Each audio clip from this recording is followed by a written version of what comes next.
Hello friends, welcome to my channel Dipti Prithibi. আজ আমি আবার একটি নতুন গল্প নিয়ে আপনাদের কাছে হাজির হলাম। গল্পটি ভালো লাগলে লাইক এবং কমেন্ট করবেন এবং আমার চ্যানেলটিকে সাবস্ক্রাইব করে আমার পাশে থাকবেন। আমি সবে উচ্চ মাধ্যমিক দিয়ে কলেজে উঠেছি। অবশ্যই আমাকে ঘর ছেড়ে হোস্টেলে থাকতে হচ্ছে। কিছুই জানি না এখানকার পরিবেশ সম্বন্ধে, তবে কলেজ যাওয়ার পথে একটা শুনশান কবরস্থান রয়েছে। অনেকে আমাকে বলেছে রাত 10টার উপর ওই রাস্তা দিয়ে পেরোতে না। আমারও কলেজ থেকে ফিরতে এত দেরি হয় না, তবে আজ আমাদের কলেজে ফেস্ট ছিল, তাই নাচ ও গানের মধ্যে এতটাই মেতে গিয়েছিলাম যে বুঝতেই পারিনি কখন রাত 10টা বেজে গেছিল। কিন্তু ওই কবরস্থানের রাস্তা দিয়ে লোকে পেরোতো না বলে, আর এখন অন্য রাস্তা দিয়ে গেলে অনেক সময় লেগে যাবে হয়তো, তাই তাড়াতাড়ি হোস্টেলে ফেরার জন্য ওই রাস্তা দিয়ে যেতে হবে আমাকে। আমি আরও শুনেছি যে ওইখানে রাতের বেলা অনেক ভয়ানক ভয়ানক সব আওয়াজ শোনা যায়, তবে আমি বিশ্বাস করি না এসব আবার হতে পারে নাকি। যখন আমি হাঁটছিলাম মনে হচ্ছে কেউ যেন আমার পিছু পিছু ধাওয়া করছে। বার কয়েক পিছনে তাকিয়ে দেখলাম কেউ কোথাও নেই। এই এত রাতে কোন বদমাশ লোক মজাও তো করতে পারে, এইভাবে এগিয়ে চললাম। কিন্তু আবার কিছুক্ষণ পর মনে হলো কেউ যেন আমার নাম ধরে ডাকছে। এবার আমি দাঁড়িয়ে পড়লাম আর চারদিকটা একটু ভালো করে পর্যবেক্ষণ করলাম। হঠাৎ কিছুটা দূরে একটা কবরস্থানের মতো জায়গা লক্ষ্য করলাম। আমার তৎক্ষণাৎ মনে পড়ে গেল লোকমুখে প্রচলিত এটাই সেই ভৌতিক কবরস্থানটা নয় তো। আমি কৌতূহলবশত সেই কবরস্থানটার দিকে এগিয়ে গেলাম কিছুটা। হঠাৎ লক্ষ্য করলাম কবরস্থানের একটা পুরনো সমাধি থেকে ধোঁয়া বেরোচ্ছে। আমার কেমন যেন অদ্ভুত লাগছে চারপাশটা। একে অমাবস্যার রাত, তারপর গাঢ় কুয়াশায় চারপাশটা কেমন যেন ঢেকে গেছে। আর গভীর বনের ভেতরে শিয়াল ডাকছে হুক্কা হুয়া করে। খানিকক্ষণ বাদে সে সমাধির মাটি দেখলাম আস্তে আস্তে করে আলগা হয়ে যেতে লাগলো। আমি কিছু বুঝে ওঠার আগেই এক নরকঙ্কাল আমার সামনের উঠে দাঁড়ালো সমাধি থেকে।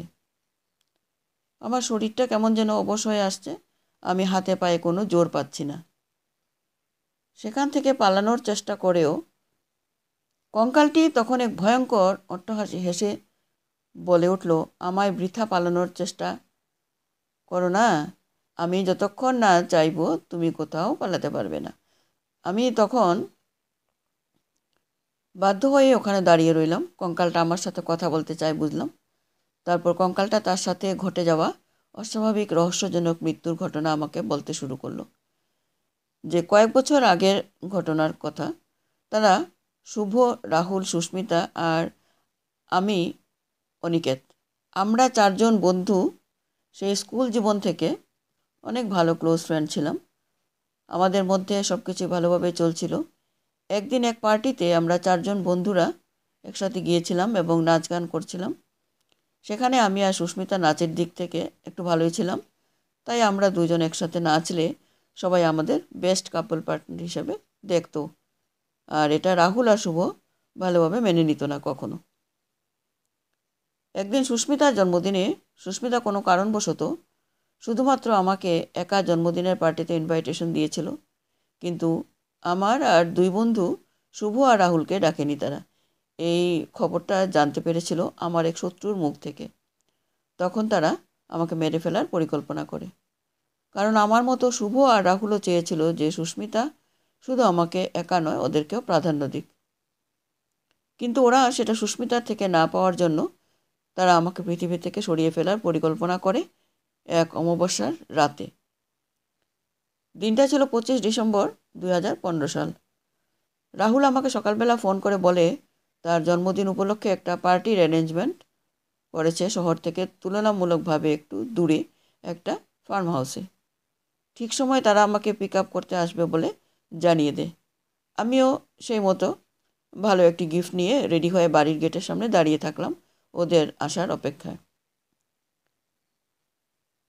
ওরা ওদের ঠিক সময় মতো আমার বাড়িতে এসে আমাকে নিয়ে যায়। প্রথম দিকে সব ঠিকঠাকই চলছিল। আমরা মজা আনন্দ করে যাচ্ছিলাম। গাড়িতে গান শুনতে শুনতে গাড়িটা চালাচ্ছিল রাহুল।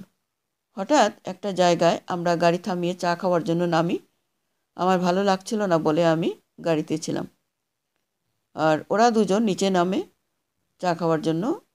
আমার একটু মাথাটা ধরেছিল বলে ঘুমিয়ে পড়েছিলাম। হঠাৎ হঠাৎ সারা শরীর জ্বালা জ্বালা করে ওঠার জন্য যেই চোখ খুলেছে তখন দেখি পুরো গাড়ি দাউ দাউ করে বীভৎসভাবে জ্বলছে, আর গাড়িতে শুধু আমি একাই ছিলাম।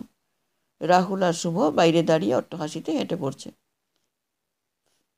আমি ওদের কাছে আর্তনাদ করে চলেছি বাঁচার জন্য, কিন্তু তারা আমায় বাঁচতে দিল না এবং বাঁচাতে এলোও না, বরং আমায় ওভাবে একা ফেলে দিয়ে চলে গেল তারা। একটা সময় পর আমার চোখ বন্ধ হয়ে এলো এবং আমি শেষ নিঃশ্বাস ত্যাগ করলাম। আর আমি তখনই সিদ্ধান্ত নিয়েছিলাম আমি আমার এই খুনের বদলা অবশ্যই নিয়ে তবে ছাড়ব। তখন আমি সব শুনে বললাম, তাহলে তুমি বলো এখন কিভাবে তুমি তোমার খুনের বদলা নিতে চাও ওদের থেকে? তখন কঙ্কালটি বলল, আমি তোমার শরীরে ঢুকে ওদেরকে আমার মতন আগুনে পুড়িয়ে মারতে চাই। আমি বললাম, তাহলে তাই হোক। এটা বলার পরেই কঙ্কালটা আমার শরীরে ঢুকে গেল এবং আমি এক অশরীরী নির্দেশে গেলাম। প্রথমে রাহুলের বাড়িতে, তারপর রাহুলের সাথে কিছুটা সময় ভাব জমিয়ে রাহুলকে শুভর বন্ধু বলে পরিচয় দিয়ে একটা রেস্টুরেন্টে নিয়ে যাওয়ার জন্য রওনা হলাম। এবং আমরা মাঝ রাস্তায় পৌঁছাতেই একটা গভীর খাদের ধারে গাড়িটাকে নিয়ে গিয়ে আমি গাড়ি থেকে লাফ দিয়ে নেমে গিয়ে রাহুল সমেত গাড়িটাকে গভীর খাদে ফেলে দিলাম এবং এতে কঙ্কালটার প্রথম বদলা সম্পূর্ণ হলো। এরপর দ্বিতীয় দিন শুভর কাছে গিয়ে শুভকে রাহুলের মৃত্যুর খবরটা দিয়ে দিলাম। শুভ এটা শুনে খুব কষ্ট পেল এবং একটু ভয়ও পেল। আমি শুভর বন্ধুত্ব পাওয়ার জন্য তাকে সান্ত্বনা দিলাম রাহুলের ব্যাপারে ভালো কিছু কথা বলে। তারপর শুভকে রাহুলের মৃতদেহের কাছে নিয়ে যাওয়ার জন্য রওনা হলাম। কিছু দূরে যাওয়ার পর আমাদের গাড়িটা সে কবরের সামনে এসে খারাপ হয়ে গেল। আমরা গাড়ি থেকে নেমে দেখতে পেলাম কি হয়েছে, আর সেই সময় আমি একটু টয়লেট করতে যাওয়ার নাম করে দূরে সরে গেলাম। আর সেই সময় কঙ্কালটা এসে শুভর সামনে হাজির হলো। এটা দেখে শুভ তখন ভয়ে কোথায় যাবে আর ভেবে পেল না। তখন কঙ্কালটা এসে শুভকে বলল, কিরে শুভ, আমাকে মেরে ফেলে তোদের কী লাভ হলো? আমরা তো খুব ভালো বন্ধু ছিলাম, তাও শুধু সুস্মিতার জন্য আমাকে মেরে ফেললি। এভাবে আমি তোদের কী ক্ষতি করেছিলাম? শুভ তখন বলল, আমাকে ক্ষমা করে দে অনিকেত, আমার খুব বড় ভুল হয়ে গেছে। তখন কঙ্কালটা বলল, এখন ক্ষমা চেয়ে আর কোনো লাভ নেই, তোকে শাস্তি পেতেই হবে। এই বলে সে শুভকে টানতে টানতে কবরের ধারে নিয়ে গেল এবং শুভর গলা কেটে তাকে হত্যা করলো। আর এইভাবে কঙ্কালটার সমস্ত বদলা সম্পূর্ণ হলো এবং সে সারা জীবনের জন্য মুক্তি পেয়ে গেল। আর আমিও নিশ্চিন্তে বাড়ি ফিরে এলাম। নমস্কার।